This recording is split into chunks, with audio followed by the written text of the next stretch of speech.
Nagluto na pud ko og manok nga native. Ching ching. Lutoon ako ni siya. Uy, adobo. Pero wala na ako ipakita sa nagkatay ko na hindi na ako ipakita sa inyo. Kaya ako nilutoon na adobo ba. Ayun, napisagi nga hinog man eh. Yung luto ba? Luto. Sa Bisaya, hinog. Dayon, panay siyang ihinay-hinay og adto-adtong kaldero nga naglupad na sa kuan kalayo. Dayon, ato na ni siyang ilunod kay kasa-kasa naman ito. Pai! Awan, Ju!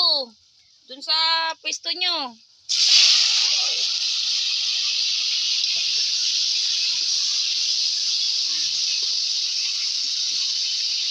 Adobo na to siya.